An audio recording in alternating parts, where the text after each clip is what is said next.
Should we suspend? Because what Her Honor is saying is not written in the bill. So I don't know if We Her may Honor suspend, would Mr. President, like but- me to approach and try to explain, because I understand what Her Honor is trying to say. What I'm saying is it's not written in the bill.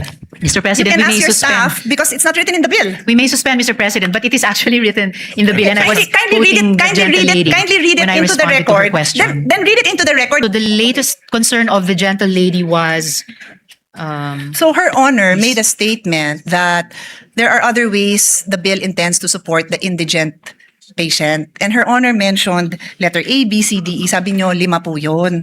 Ang sinasabi ko po sa inyo, kindly educate me, because yung sinabi nyo, wala yan sa bill.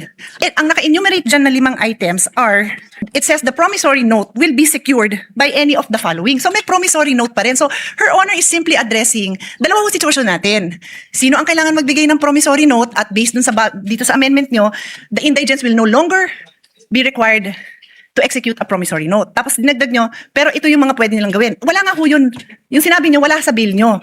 Ang nasa bill, yung mga 5 items that are used to secure a promissory note. So that covers the people who need to pay a promissory note. So, Her Honor has to clarify this, because it's not, what she's saying is not in the bill.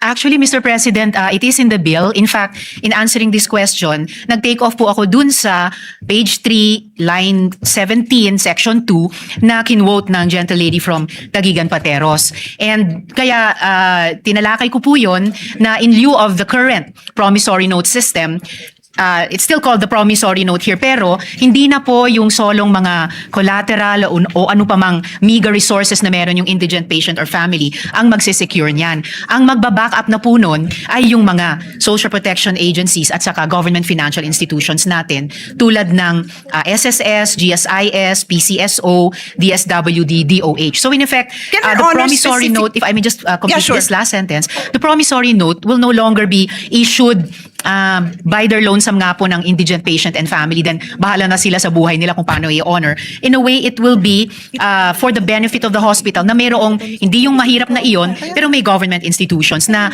nagsisiguro sa kanila na you will be paid, Mr. President.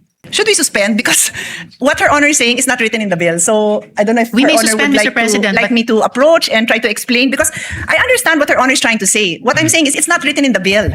Mr. You President, can we ask may your suspend. staff because it's not written in the bill. We may suspend, Mr. President, but it is actually written in the bill, and I was Kindly quoting the gentle lady kindly read it when I into the responded to her record. question. Then read it into the record, because yung binanggit nyong 5 items, nandyan nakasulat yan. But Section 2, line 27 says, the promissory note shall be secured by any or a combination of the following. Yun nga kung binanggit nyo, nandyan yan.